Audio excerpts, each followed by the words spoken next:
हाय।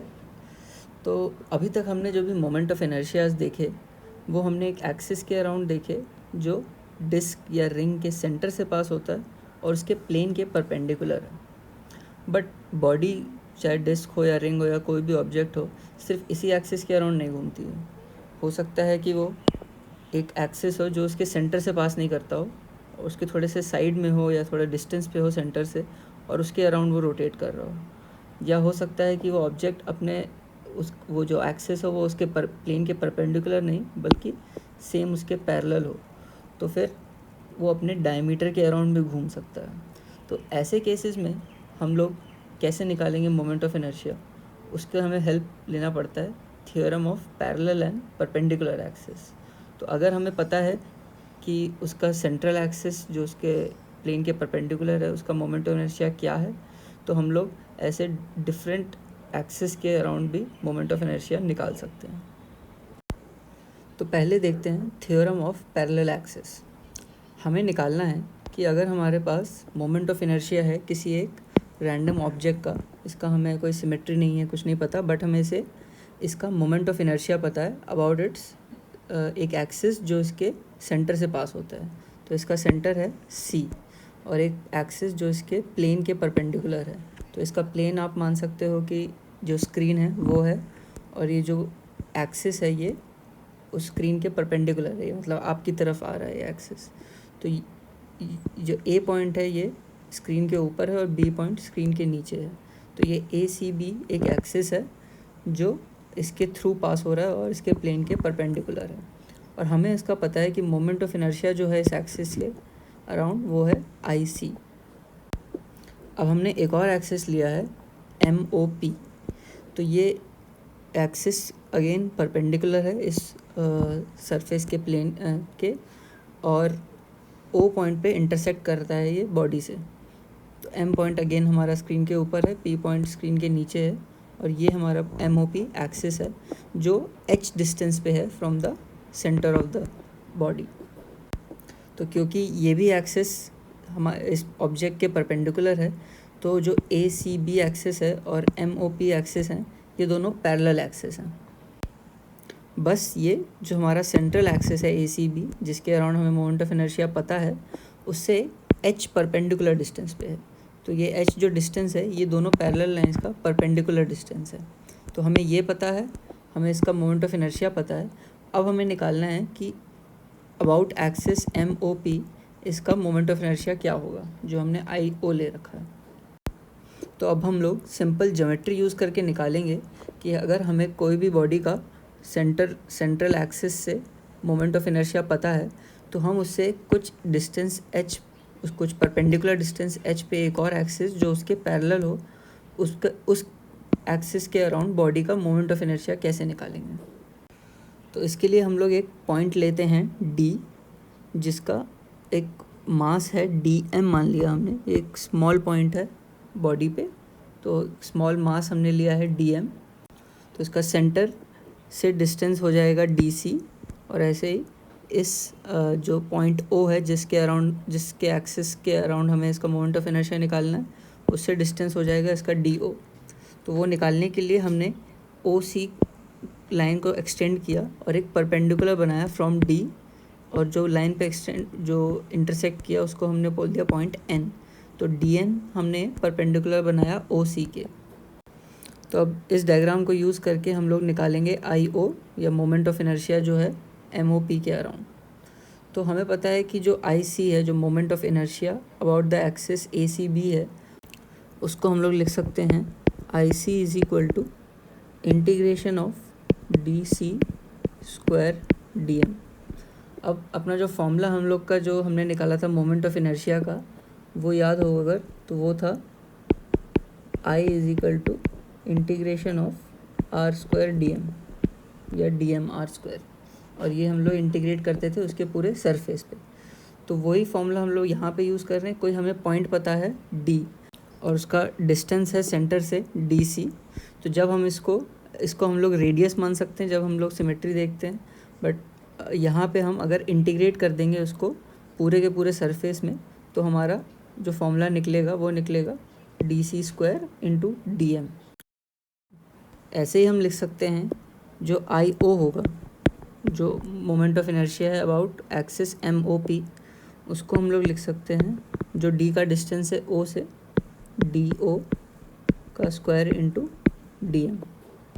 तो जैसे moment of inertia around c था डी सी स्क्वायर डी एम, वैसे ही moment of inertia around o हो जाएगा डी ओ का स्क्वायर इंटू डी एम का इंटीग्रेशन।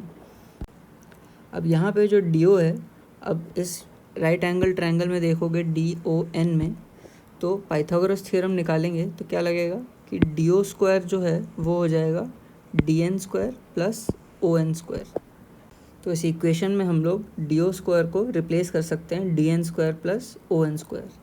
तो मैं यहाँ पे अब जो आई नॉट है उसको लिख सकता हूँ integration of D N square plus O n square into D m का इंटीग्रेशन पूरा। अब यहाँ पे फिर से हमें ओ एन को देखना पड़ेगा कि ओ एन को हम लोग लिख सकते हैं ओ सी प्लस एन सी या ओ सी प्लस सी एन। तो इसको ओ एन को जब हम लोग रिप्लेस करेंगे तो ये हो जाएगा integration of D N square plus O N को हमने रिप्लेस कर दिया O C plus N C square का पूरा इंटीग्रेशन इंटू डी एम। तो O C plus N C square को एक्सपैंड करेंगे तो हमारा निकलेगा डी एन स्क्वायर प्लस यहाँ पे A plus B whole square का फॉर्मूला जब एक्सपैंड करेंगे तो निकलेगा O C square plus N C square plus 2 into O C into N C, इस पूरा का पूरा डी एम के साथ मल्टीप्लिकेशन। अब यहाँ पे जो ओ सी है वो हमने डेजिग्नेट किया था एच से, तो ओ सी को हम लोग जब एच से रिप्लेस करेंगे तो ये निकलेगा integration of D N square plus O C को हमने लिख दिया H square plus N C square plus 2 into H into N C into D M. अब इसको और सिंप्लीफाई करने के लिए हम लोग ट्रायंगल देखेंगे डी सी एन। तो इसमें जब पाइथागोरस थ्योरम लगाएंगे तो जो हमारा d N square plus N C square वो हो जाएगा डी सी स्क्वायर। तो यहाँ पे जो हमारा डी एन स्क्वायर है और एन सी स्क्वायर है इसको हम लोग रिप्लेस कर सकते हैं डायरेक्टली डी सी स्क्वायर से। तो जब इसको लिखेंगे तो ये हो जाएगा इंटीग्रेशन ऑफ, इसको हमने लिख दिया डी सी square plus H square plus 2h into N C का total multiplication into D M. तो अब इसको जब हम लोग एक्सपैंड करेंगे पूरे के पूरे अंदर जो ब्रैकेट है सबको डी एम से मल्टीप्लाई करके इंटीग्रेट करते हैं और सेपरेट कर देते हैं। तो ये हो जाएगा integration of D C square into D m plus integration of h square into D m plus integration of h into N C into D M. अब इसको और सिंप्लीफाई करते हैं तो ये हो जाएगा अगेन डी सी square into D m plus, अब एच जो है वो कांस्टेंट है, इन दोनों के बीच में जो परपेंडिकुलर डिस्टेंस है वो कांस्टेंट है, तो हम लोग उसको इंटीग्रेशन के बाहर ले सकते हैं। तो ये हो जाएगा h square into integration of d m plus, अब यहाँ पे h अगेन कांस्टेंट है तो हमने h को बाहर ले लिया और integration of n c d m कर दिया। अब जो integration of D C square D m है ये तो हमने पहले ही निकाला था, ये हमारा आई सी हो जाएगा। तो हम लोग इसको डायरेक्टली आई सी लिख सकते हैं प्लस, अब इंटीग्रेशन ऑफ डी एम, इसका मतलब है कि सारे पॉइंट्स जितने भी उस बॉडी के अंदर हैं, जो भी डी एम मास के हैं छोटे छोटे, सबका इंटीग्रेशन, तो उनका टोटल मास जो हो जाएगा हम लोग उसको कैपिटल एम ही लिख सकते हैं, जो उस बॉडी का टोटल मास है, क्योंकि सारे एलिमेंट्स का सम जो मास होगा जब हम लोग पूरे की पूरी बॉडी में इंटीग्रेट करेंगे तो वो एसेंशियली एक एडिशन है सारे छोटे छोटे मासेस का। तो जो उस बॉडी का जो मास है वही उसके एडिशन है सारे उसके छोटे छोटे एलिमेंट्स के मास का डी एम। तो इसको हम लोग डायरेक्टली एम लिख सकते हैं। अब ये वाला integration of n c d M, तो अगर डायग्राम में देखेंगे तो एन सी रिप्रेजेंट कर रहा है पॉइंट्स का डिस्टेंस फ्रॉम द सेंटर, जो उसका सेंटर ऑफ मास है। तो अगर सेंटर ऑफ मास की डेफिनेशन याद करेंगे तो वो बेसिकली होता है जितने भी वो एवरेज है सारे पॉइंट्स का डिस्टेंस फ्रॉम द सेंटर का कम इनटू इट्स मास। तो अगर मास अगर यूनिफॉर्म है, यूनिफॉर्मली डिस्ट्रीब्यूटेड है, तो सेंटर ऑफ मास वहाँ पे लाई करेगा जो सारे जो पॉइंट्स हैं सबका जो एवरेज पॉइंट है, या जो मीन अगर निकालेंगे सारे पॉइंट्स का डिस्टेंस तो यहाँ से वो हमेशा ज़ीरो निकलेगा, तभी वो उसका सेंटर ऑफ मास है। तो अगर हम लोग इंटीग्रेशन ऑफ एन सी कर रहे हैं इनटू डी एम तो वो ज़ीरो हो जाएगा around the centre of mass of the object. In other words हम लोग कह सकते हैं कि कोई भी mass distribution around the centre of mass symmetric रहेगा। तो इसलिए जो integration of mass into distance from the centre, ये around the centre of axis या सेंटर ऑफ मास हमेशा ज़ीरो निकलेगा। तो हम लोग इसको डायरेक्टली ज़ीरो लिख सकते हैं कि हमारा ये वाला कंपोनेंट ज़ीरो हो जाएगा। तो सिंपली जो हमारे पास फॉर्मूला निकलेगा आई ज़ीरो का, ये जो मोमेंट ऑफ इनर्शिया है कोई भी एक्सिस जो उसके सेंट्रल एक्सिस के पैरेलल है, उसका इक्वल टू होगा कि moment of inertia around the central axis plus multiplication of उसका mass into distance between the two axis का स्क्वायर। तो यहाँ से हमारा रिलेशन निकल गया between moment of inertia between two parallel axis. तो अगर हमें मोमेंट ऑफ इनर्शिया पता है उसके सेंट्रल एक्सिस के अराउंड, तो हम लोग निकाल सकते हैं कोई भी पैरेलल एक्सिस के थ्रू या पैरेलल एक्सिस के अबाउट उसका मोमेंट ऑफ इनर्शिया क्या होगा। इसको हम लोग बोलेंगे the mathematical form of the theorem of parallel axis. इसी को अगर हमें वर्ड्स में लिखना हो तो हम लोग कह सकते हैं the moment of inertia of an object about any axis. तो कोई भी axis MOP is the sum of its moment of inertia IC about an axis parallel to the given axis.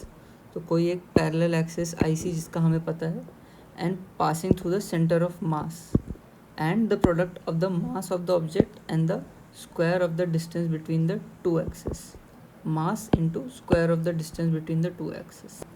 तो ये थ्योरम यूज़ करके जब भी हमें कोई भी ऑब्जेक्ट, कोई डिस्क हो या रिंग हो जिसके हमने एग्जांपल्स लिए थे, उसका क्योंकि हमें सेंटर ऑफ मास से जो सेंटर से उसका एक्सिस पास होता है उसके थ्रू हमें उसका मोमेंट ऑफ इनर्शिया पता है। तो अब उसके पैरेलल कोई भी एक्सिस के अराउंड हमें मोमेंट ऑफ इनर्शिया निकालना हो तो हम लोग ये थ्योरम यूज़ कर सकते हैं। अब देखते हैं theorem of perpendicular axis. Theorem of parallel axis में हमने कंपेयर किया था दो एक्सिस के अबाउट मोमेंट ऑफ इनर्शिया जो एक दूसरे से पैरेलल हैं, और थ्योरम ऑफ परपेंडिकुलर एक्सिस में हम लोग देखेंगे कि जब हमें कोई उसके सेंटर ऑफ मास से पास होते हुए एक्सिस का मोमेंट ऑफ इनर्शिया पता है तो उसके परपेंडिकुलर एक्सिस का हम लोग कैसे निकालेंगे मोमेंट ऑफ इनर्शिया। ये थ्योरम रिलेट करता है moment of inertia of a laminar object. Laminar object मतलब कोई भी ऑब्जेक्ट जो 2 डायमेंशनल हो, जैसे कि कोई लीफ है या पेपर है जो एक प्लेन में एग्जिस्ट करती है, उसको 3D की तरह नहीं देख रहे हम लोग। तो moment of inertia of a laminar object about 3 mutually perpendicular and concurrent axis. Mutually perpendicular मतलब जो 3 एक्सिस होंगे वो एक दूसरे से परपेंडिकुलर होंगे। तो यहाँ पे अगर डायग्राम में देखेंगे तो हम 3 एक्सिस देख रहे हैं, Z एक्सिस, ये X एक्सिस और Y एक्सिस। तो ये तीनों एक दूसरे से परपेंडिकुलर हैं और कॉन्करेंट हैं। कॉन्करेंट का मतलब एक ही पॉइंट के पास हो रहे हैं, जो इसका सेंटर ऑफ मास हमने जो लिया है O। तो ये 3 एक्सिस म्यूचुअली परपेंडिकुलर है, Z Y से परपेंडिकुलर है, Z X से परपेंडिकुलर है और X भी Y से परपेंडिकुलर है।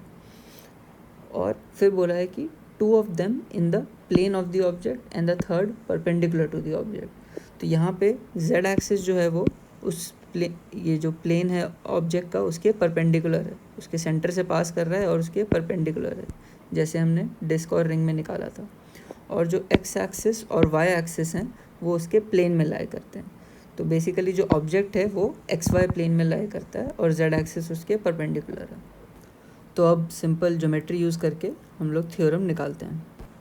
अब इस डायग्राम में देखें तो हम एक पॉइंट कंसिडर करते हैं P जो इस ऑब्जेक्ट के ऊपर है, उसका हम लोग अगेन मास DM बोल देते हैं क्योंकि एक बहुत ही स्मॉल मास है, स्मॉल एलिमेंट का स्मॉल मास हमने DM ले लिया।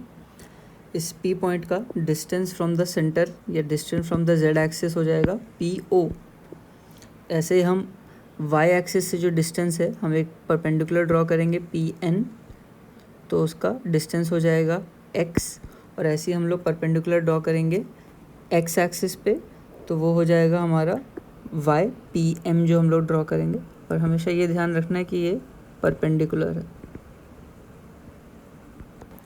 तो अब तीनों एक्सिस से हमारा P पॉइंट का डिस्टेंस आ गया, PO, PN और PM। और अब हमें रिलेशन निकालना है between moment of inertia about Z axis, Y axis और X एक्सिस। तो हम लोग इसको लिख सकते हैं IZ जो moment of inertia around about Z axis, IY है moment of inertia about Y axis, और moment of inertia about X axis IX।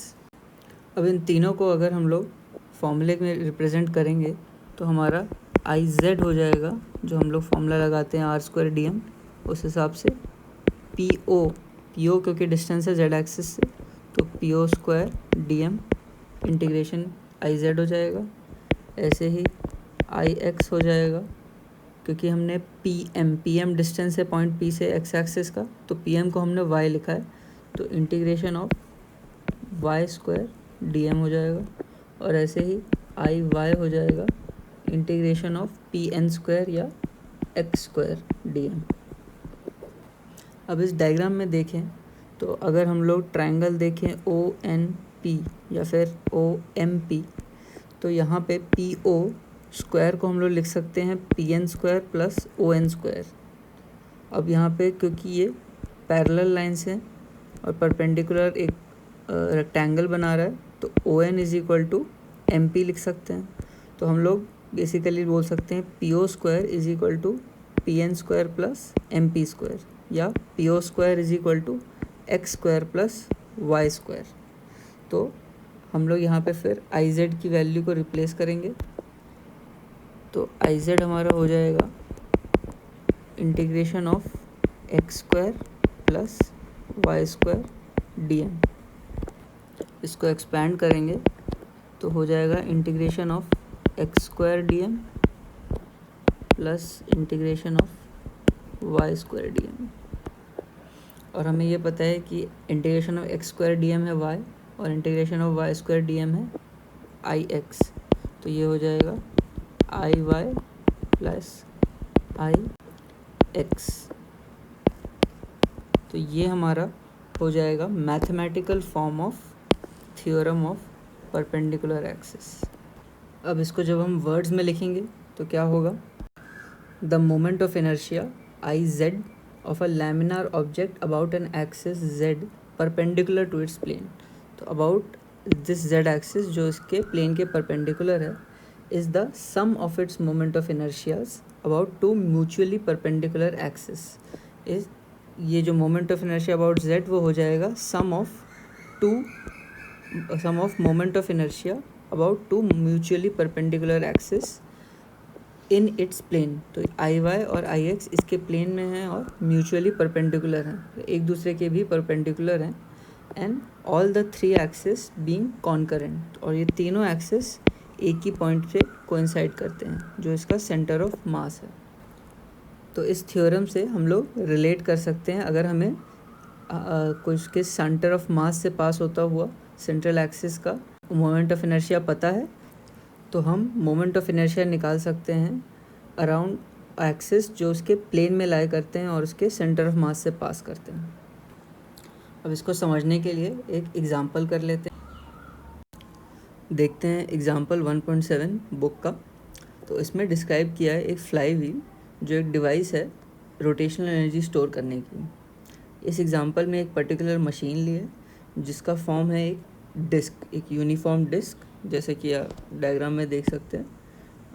और इसको हमने इसका मास है 20 kg और डायमीटर है 50 सेंटीमीटर, और ये अपने Z एक्सिस के अराउंड घूम सकता है। तो इसमें हमें इसकी काइनेटिक एनर्जी निकालनी है अगर वो रोटेट कर रहा है 1200 RPM पे। और उसके बाद हमें मोमेंट ऑफ इनर्शिया निकालना है about a tangent in its plane. तो अभी हमने जब डिस्क का मोमेंट ऑफ इनर्शिया निकाला था तो वो एक एक्सिस जो उसके सेंटर से पास करता है और उसके प्लेन के परपेंडिकुलर है, तो जेड एक्सिस के अराउंड हमें उसका मोमेंट ऑफ इनर्शिया पता है। अब हमें निकालना है उसका moment of inertia about it parallel tangent in its plane. तो इसके अब दोनों पार्ट सॉल्व करते हैं। सबसे पहले लिख लेते हैं कि हमारे पास क्या क्या गिवन है।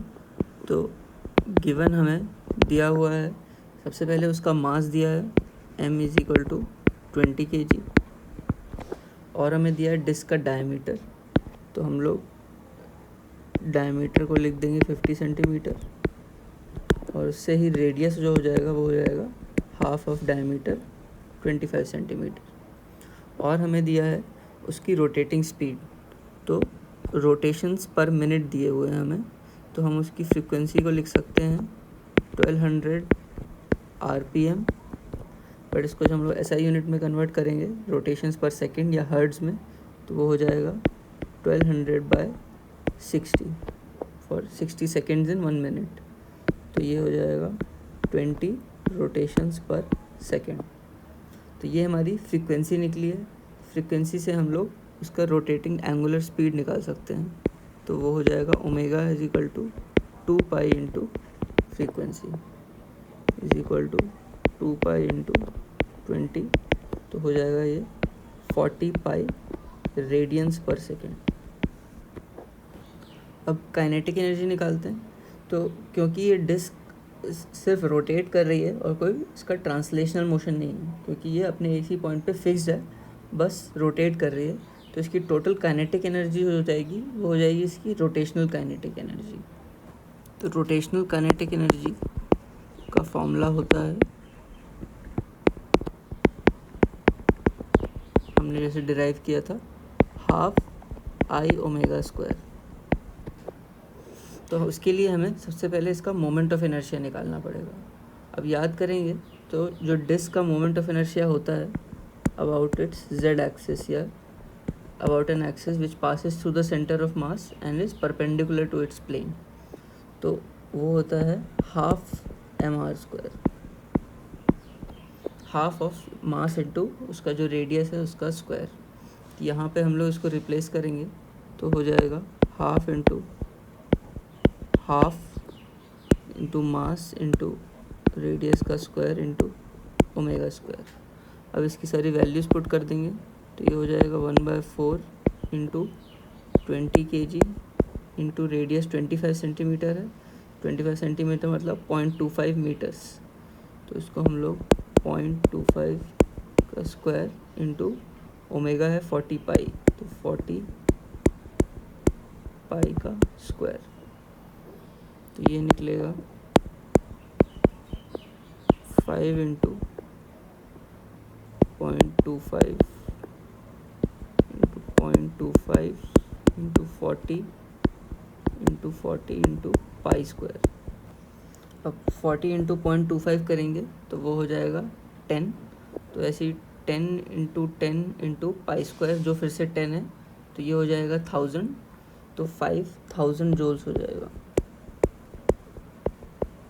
तो ये हमारी रोटेशनल काइनेटिक एनर्जी है उस फ्लाई व्हील की जब वो 1200 रोटेशंस पर मिनट कर रहा हो। अब सेकंड पार्ट देखते हैं उसके मोमेंट ऑफ इनर्शिया का।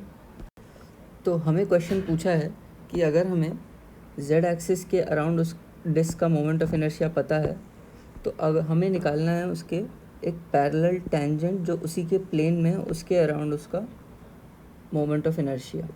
तो इस क्वेश्चन को हम दो पार्ट्स में डिवाइड करते हैं।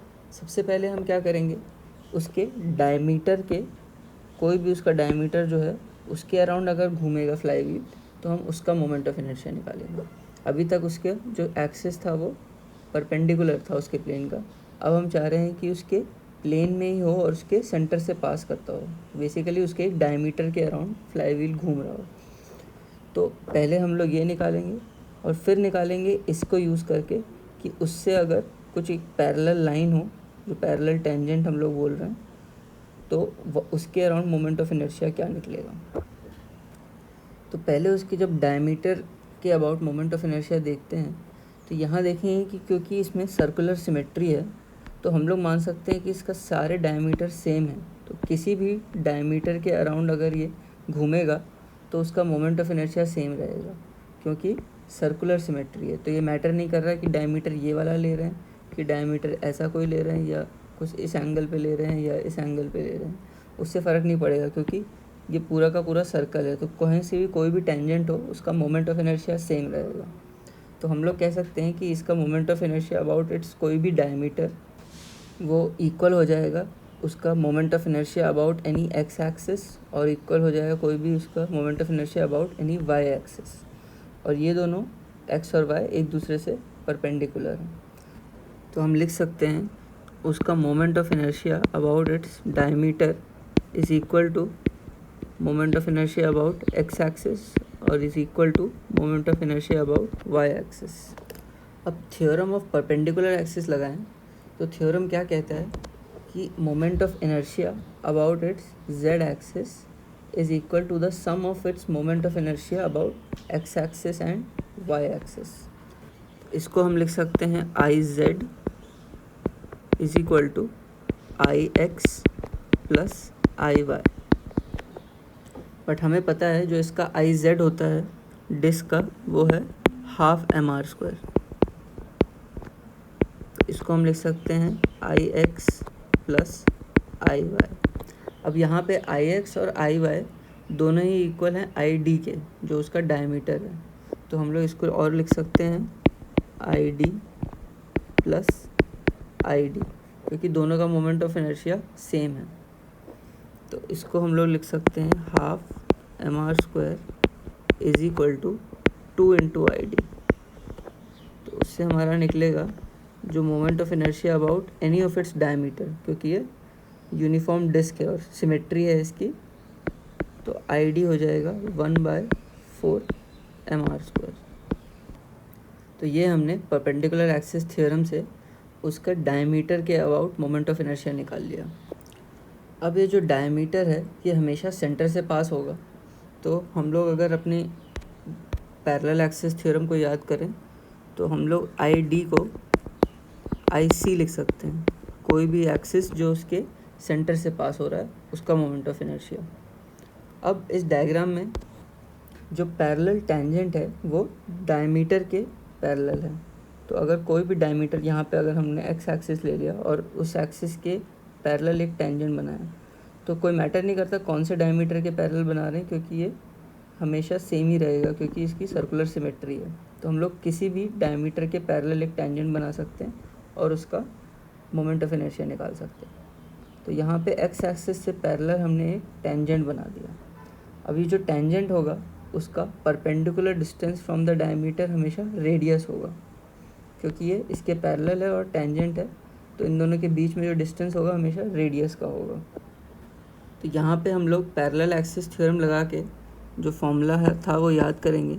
तो हो जाता है आई टेंजेंट, या जिसको हमने लिखा था I o is equal to I c, जो भी मोमेंट ऑफ इनर्शिया है about its centre axis, plus m h square, mass into distance between the two axis का स्क्वायर।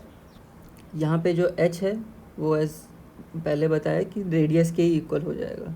तो हम लोग इसको लिख सकते हैं I d plus m are square, क्योंकि हमें आई डी की वैल्यू पता है तो हम लोग आई टेंजेंट निकाल सकते हैं। तो आई टेंजेंट हो जाएगा आई डी जो हमने निकाला था 1/4 m are square plus m are square.